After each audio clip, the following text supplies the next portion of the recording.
So hello everyone, हम लोग market analysis कर रहे हैं 25/10/2024 के लिए। अगर आप डे टाइम फ्रेम में जाकर बैंक निफ्टी और निफ्टी को देखोगे, देखो बैंक निफ्टी में क्या चल रहा है।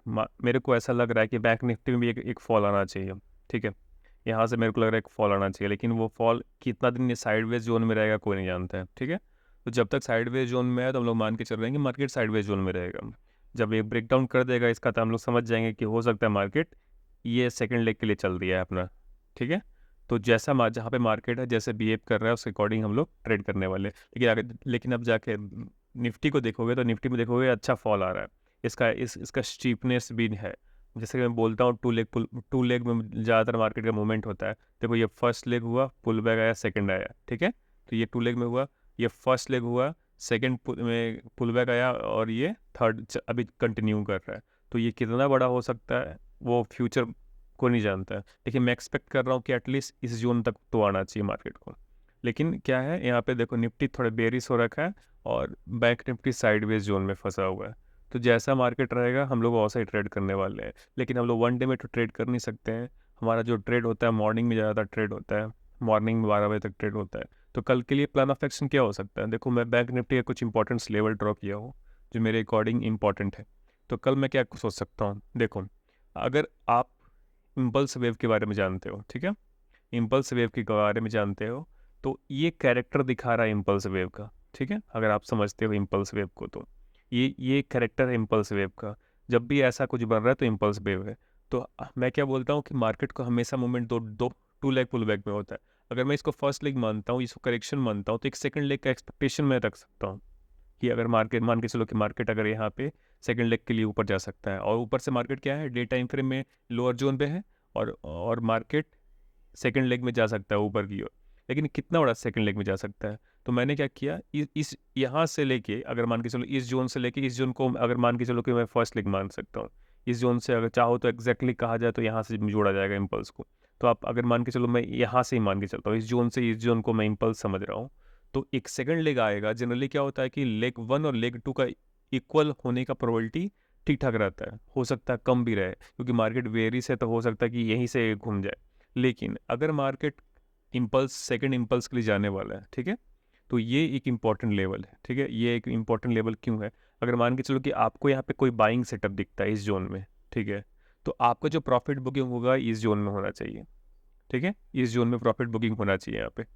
अगर मान के चलो कि आप मॉर्निंग में कुछ यहाँ पे सेटअप मिलता है आपको, किसी में 3 पुश डाउन मिल जाता है या leg to leg push back मिल जाता है, ऐसा कुछ पैटर्न दिखता है आपको इस जोन में, तो आप बाइंग साइड में जा सकते हो। लेकिन या फिर आपको कुछ ऐसा दिख जाता है जैसे ये 51,800 एक लेवल है और यहाँ पे बिल्डअप आपको दिखता है, ऐसा कुछ बिल्डअप दिखता है, आपको लगता है कि ब्रेकआउट कर सकता है 51,000 का, 51,800 का ब्रेकआउट कर सकता है, तो आपका जो टारगेट रहेगा वो 52,100 का रहेगा। क्यों रहेगा? क्योंकि देखो अगर आप इसको पहला इम्पल्स समझते हो तो इसके इक्वल सेकंड इम्पल्स जाने का प्रोबेबिलिटी है। पहला कंडीशन ये हो गया।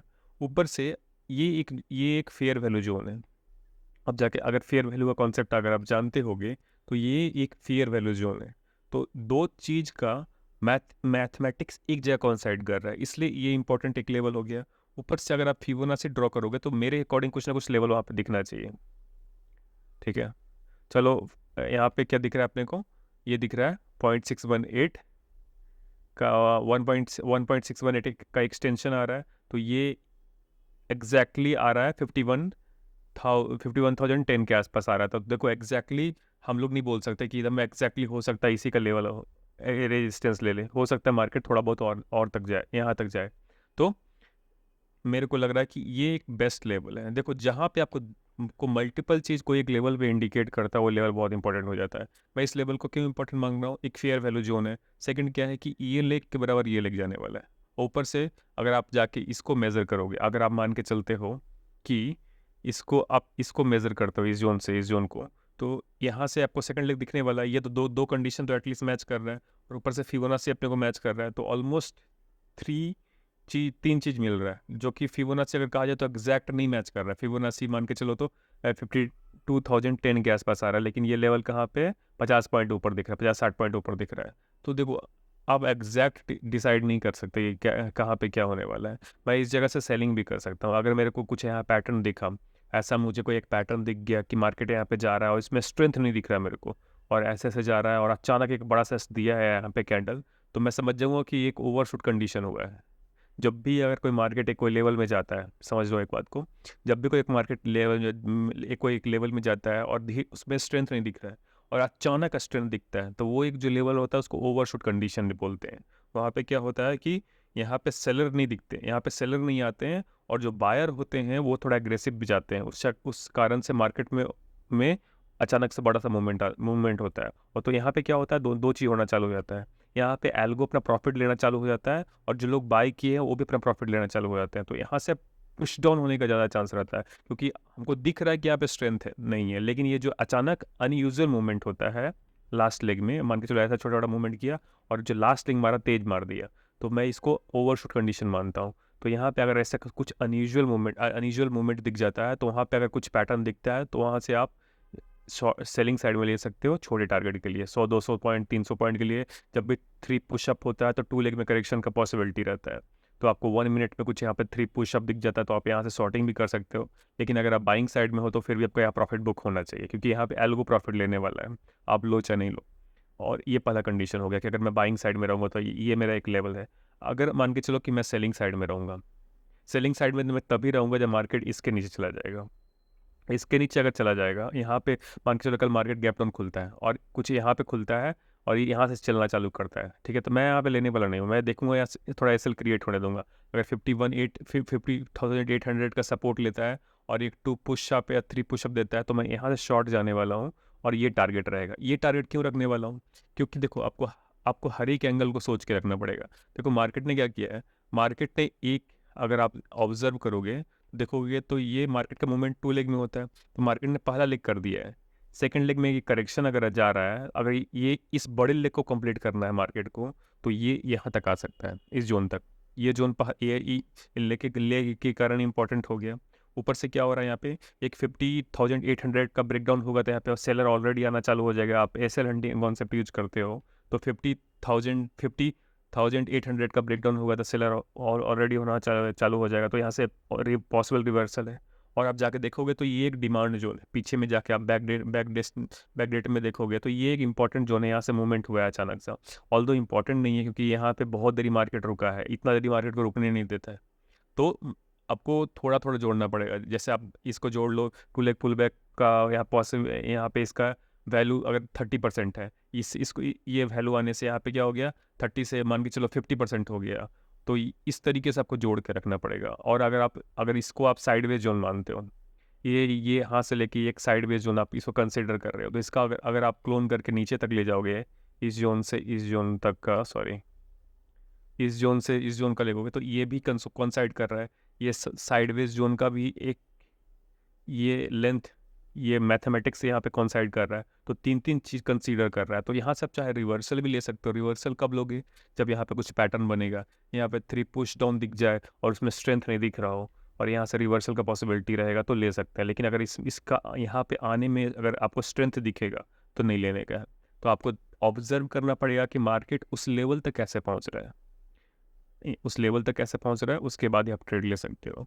और आप इसी तरीके निफ्टी पे जाके देखोगे तो निफ्टी में मैंने कुछ लेवल्स ड्रॉ किए हैं। जैसे अगर मान के चलो कि आप बाइंग में जा रहे हो, ठीक है, तो बाइंग में जा रहे हो तो ये एक प्रॉफिट बुकिंग लेवल है। आपको अगर यहाँ पे कुछ बाइंग का कंडीशन अराइज होता है तो ये एक प्रॉफिट बुकिंग लेवल है। लेकिन अगर मार्केट, अगर कोई सेलिंग में पोजीशन बना रखा है, अगर बड़े टाइम फ्रेम में देखोगे तो ये एक इम्पल्स वेव बना है और ये आपको करेक्शन जैसा दिख रहा है, ठीक है। देखो ये भी एक इम्पल्स है, लेकिन ये छोटा इम्पल्स है और ये एक बड़ा इम्पल्स है। तो अगर मार्केट इस बड़े इम्पल्स के अकॉर्डिंग चलने वाला है, अगर यहाँ से नीचे आना चालू होता है तो इस लेग के बराबर यहाँ तक आएगा। और यहाँ पे अपने को दिख रहा है कि यहाँ से अगर ये चालू हो जाएगा इस जगह से, या फिर इस जोन से कहीं से आता है, डबल टॉप बना के आता है, बियर डबल टॉप बना के आता है, एक सेटअप होता है।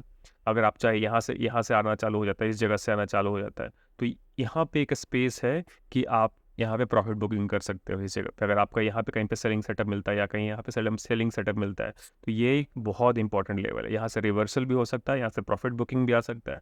क्यों? पहला कंडीशन तो ये है कि इस लेग के बराबर ये लेग हो गया है। दूसरा कंडीशन ये है कि अगर आप इसका फिबोनाची एक्सटेंशन लेते हो, इसका यहाँ से लेके यहाँ तक का फिबोनाची एक्सटेंशन लेते हो, तो 0.618 का एक इंपॉर्टेंट लेवल आ रहा है। ऊपर से एक और जाके अगर इसका देखोगे तो ये डिमांड जोन भी है। ये देखो इंपॉर्टेंट, बहुत इंपॉर्टेंट जोन है। यहाँ पे मार्केट आया, मार्केट इतना तेज गया, तो ये बहुत इंपॉर्टेंट लेवल है। ये अगर रिवर्सल ट्रेड लेने के लिए इंपॉर्टेंट जोन है, लेकिन मार्केट क्या हो रखा है, वेरियस जोन में घुसा हुआ है। तो अपने को थोड़ा कॉशियस होकर रिवर्सल ट्रेड लेना है बाइंग साइड में। हाँ, बेयर साइड में आप थोड़ा एग्रेसिव काम कर सकते हो। तो आपको देखना पड़ेगा कि ओवरऑल बड़े टाइम फ्रेम में क्या चल रहा है, उससे थोड़ा आप एग्रेसिव हो सकते हो, कम एग्रेसिव हो सकते हो। तो ये एक इम्पॉर्टेंट जोन क्या हो गया है, ऊपर से ये एक इम्पॉर्टेंट जोन हो रखा है यहाँ पे, और ये इम्पॉर्टेंट जोन हो रखा है। अगर यहाँ पे मुझे कुछ सेटअप दिखता है तो मेरा टारगेट यहाँ तक ही टारगेट रहेगा। अगर मेरे को यहाँ पे कुछ सेटअप दिखता है तो मेरा टारगेट सिर्फ इतना तक ही रहेगा। अगर मेरे को कुछ यहाँ पे दिख रहा है तो मैं बाय नहीं करूँगा, क्योंकि मेरे पास स्पेस दिख रहा है कि स्पेस कम है ऊपर। तो ये सब देख के आपको लेना पड़ेगा ट्रेड को। तो ये था कल के लिए मार्केट एंड लाइक।